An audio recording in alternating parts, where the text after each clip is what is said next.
பாலியல் வன்கொடுமைக்கு ஆளாக்கப்பட்டார். இது குறித்து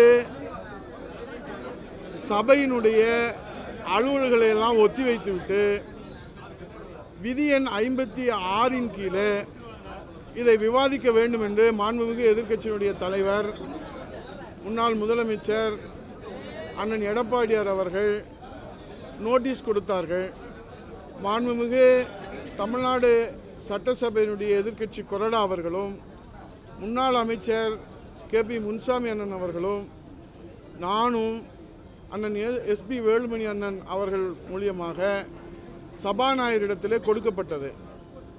ஆனால் இன்றைக்கு மாண்புமிகு பேரவைத் தலைவர்கள் விதி எண் 56 அலுவல்களை வைத்துவிட்டு இதை எடுக்க முடியாது, விதி எண் 55 கவன ஈர்ப்பு தீர்மானமாக எடுக்கிறோம் என்று சொன்னார்கள்.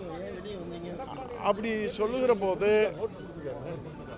சொல்லுகிற போது நாங்களும் இதை எப்படியாவது அரசின் கவனத்துக்கு கொண்டு சென்று பாதிக்கப்பட்ட மாணவிக்கு நீதி வேண்டும் என்கின்ற அடிப்படையில் அரசினுடைய கவனத்திற்கு கொண்டு வருவதற்காக அங்கே நாங்கள் பல்வேறு கருத்துக்களை நடைபெற்ற சம்பவங்களை அரசினுடைய கவனத்திற்கு கொண்டு வந்தோம். காவல்துறை கையிலே வைத்திருக்கிற முதலமைச்சர் ஸ்டாலின் அவருடைய கவனத்திற்கு கொண்டு வந்தோம். குறிப்பாக தலைநகர் சென்னையிலே அமைந்துள்ள தமிழ்நாட்டின் பெருமைமிகு அடையாளங்கள் ஒன்றான அண்ணா பல்கலைக்கழகத்திலேயே மாணவிக்கு இப்படி ஒரு கொடூரம் நிகழ்ந்திருப்பது என்பது தமிழ்நாடு முழுவதும் ஒரு பேர் அதிர்ச்சியை ஏற்படுத்தி இருப்பதை யாரும் மறுக்க முடியாது. 24/12/2024 அன்று புகார் பதிவு செய்யப்பட்டு ஒருவர் கைது செய்யப்பட்டுள்ளார். கைது செய்யப்பட்டவரின் பெயர் ஞானசேகரன் என்றும் இவர் திமுக கட்சியை சேர்ந்தவர் என்றும் அமைச்சர்களோடு நெருக்கமாக புகைப்படங்கள், அவர் கருணாநிதி நூற்றாண்டு விழாவிலே பங்கேற்ற புகைப்படங்கள் எல்லாம் பத்திரிகைகளிலே ஊடகங்களிலே வெளிவந்தன. இந்த நிலையிலே தான் சென்னை மாநகர காவல் ஆணையாளர் அவருடைய 26/12/2024 பேட்டியில் 24/12/2024 மாலை 4 மணி அளவில் காவல் கட்டுப்பாட்டு அறைக்கு ஒரு புகார் வந்ததாகவும் அண்ணா பல்கலைக்கழக மாணவி ஒருவரும் அண்ணா பல்கலைக்கழகத்தில் பாலியல் புகார்களை விசாரிக்கும் பேராசிரியர் ஒருவரும் இணைந்து கோட்டூர்புரம் காவல் நிலையத்தில் ஒரு புகார் அளித்ததை தொடர்ந்து காவல்துறை நடவடிக்கை எடுக்கப்பட்டதாகவும் தெரிவித்துள்ளார். ஆனால் உயர்கல்வித்துறை அமைச்சர், சட்டத்துறை அமைச்சர் மற்றும் பல அமைச்சர்கள் ஒருவர் பின் ஒருவராக 27/12 மாறி மாறி கருத்துக்களை தெரிவிக்கக்கூடிய அந்த பதற்றம் ஏன் என்பது பெருத்த சந்தேகத்தை ஏற்படுத்துகிறது. மேலும் உயர்கல்வித்துறை அமைச்சர் பேஸ் குழுவிற்கு 100% புகாரே வரவில்லை என்று முழு பூசணிக்காயை சோற்றிலே மறைக்கின்ற வகையில் அவர் கருத்து சொன்னது தான் சந்தேகத்தை மேலும் வலிமையூட்டுவதாக அமைந்தது. உங்களுக்கு தெரியும், உச்சநீதிமன்றத்தினுடைய தீர்ப்பு குழந்தைகள் அதே போன்ற பெண்கள் மீது ஒரு குற்றம் நடந்தது என்று சொன்னால் அது குறித்து வருகிற புகார்கள் அடிப்படையிலே பதிவு செய்யப்படுகிற முதல் தகவல் அறிக்கை என்பது வெளியிடக்கூடாது என்பது விதி. அதை உச்சநீதிமன்றமும் உறுதி செய்திருக்கிறது. அப்படி இருக்கிற நிலையில் இந்த வழக்கிலே மட்டும் இந்த FIR என்பது லீக் அவுட் செய்யப்படுவது அது மேலும் மேலும் சந்தேகத்தை வலிமையூட்டுவதாக இருக்கிறது. ஏனென்றால் பாதிக்கப்பட்ட பெண், இது போன்ற பாலியல் வன்கொடுமையிலே பாதிக்கப்படுகிற பெண்கள் துணிச்சலோடு வந்து புகார் கொடுப்பது என்பதே அரிதிலும் அரிதானது. ஆனால் இந்த பெண், பாதிக்கப்பட்ட பெண் உடனடியாக புகார் கொடுத்ததை உடனடியாக வெளியிடுவது என்பது பாதிக்கப்பட்ட பெண்கள் யாரும் காவல்துறையிலே புகார் கொடுப்பதிலே அஞ்சுகிற ஒரு நிலைமையை ஏற்படுத்துவதாக இது கருதப்படுகிறது.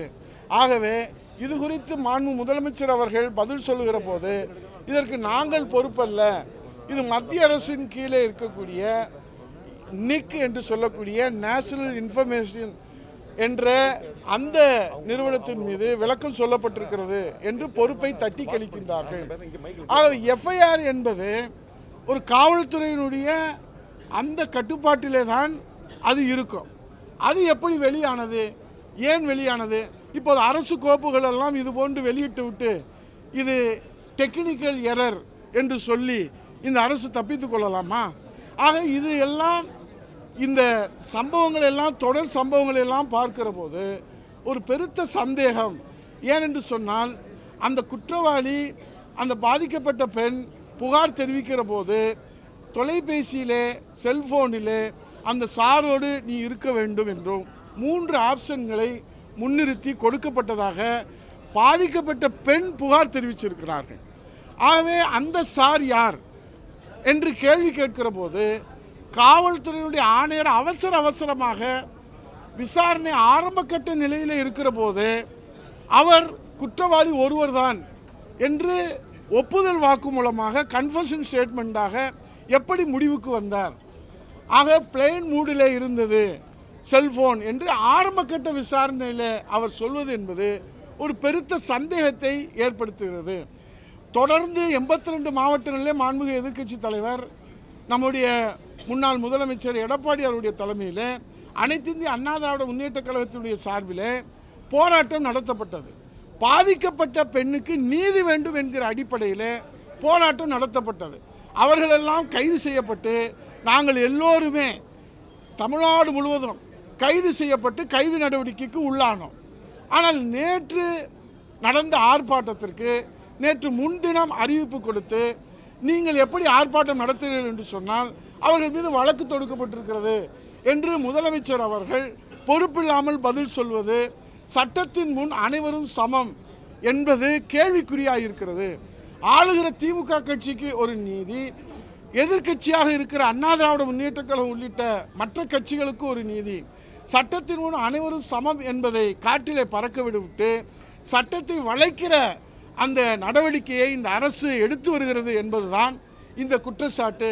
மாண்புமிகு முதலமைச்சராக புரட்சித் தலைவர் எடப்பாடி அவர்கள் இருந்த காலத்திலும் அம்மா அவர்கள் இருந்த காலத்திலும் புரட்சித் தலைவர் இருந்த காலத்திலும் குற்றம் சாட்டப்பட்டவர்கள் குற்றவாளிகள் யாராக இருந்தாலும் விசாரணை செய்து அவர்கள் மீது தகுந்த நடவடிக்கை எடுத்திருக்கிறார்கள். இது கடந்த கால வரலாறு.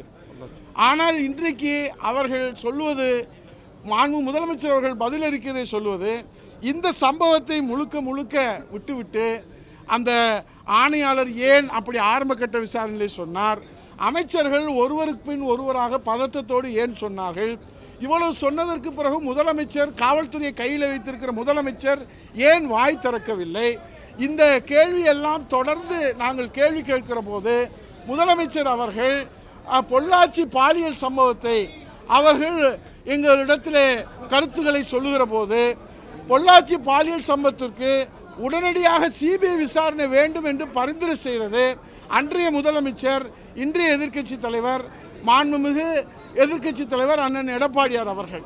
ஆகவே அந்த உண்மை தகவல்கள் எல்லாம் மறைத்துவிட்டு இந்த சம்பவத்தை நியாயப்படுத்துவதைப் போல ஒரு முதல்வரிடத்திலே கவனத்திலே கொண்டு சென்றால் பாதிக்கப்பட்ட மாணவிக்கு நீதி கிடைக்கும் என்கிற அடிப்படையிலே தான் கவன ஈர்ப்பு தீர்மானம் கொண்டு வரப்பட்டது. ஆனால் அவர் பொள்ளாச்சி சம்பவத்தை மேற்கோள் காட்டுவது இந்த சம்பவத்தை நியாயப்படுத்துவதைப் போல தான் அமைந்திருக்கிறதை தவிர, ஆகவே அது குறித்து எங்களுக்கு உடன்பாடு இல்லை. பொய் தகவல்களை தெரிவிக்கிறார்கள். முதலமைச்சர் அவர்கள் பொய் தகவல்களை, உண்மைக்கு மாறான தகவல்களை அவையிலே பதிவு செய்யக்கூடாது என்பதற்காக நாங்கள் எதிர்ப்பு தெரிவித்துவிட்டு நாங்கள் வெளிநடப்பு செய்திருக்கிறோம். முதலமைச்சர் பேசும்போது யார் அந்த சாரு?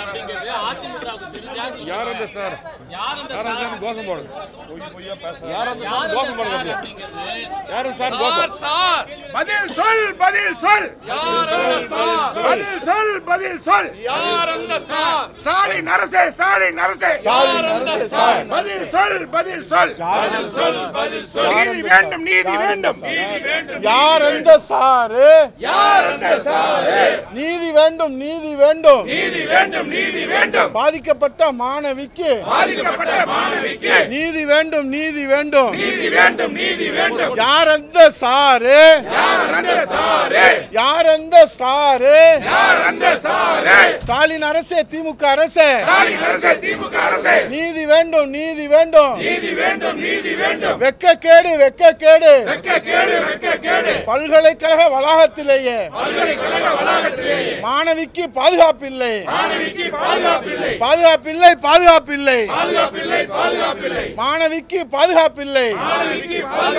சிறுமி முதல் பாட்டி வரை பாதுகாப்பில்லை, பாதுகாப்பில்லை. யார் அந்த சாரு? ஸ்டாலின் அரசு, ஸ்டாலின் அரசு, நடவடிக்கை எடு, நடவடிக்கை எடு. உண்மை குற்றவாளிகளை நடவடிக்கை எடு, நடவடிக்கை எடு.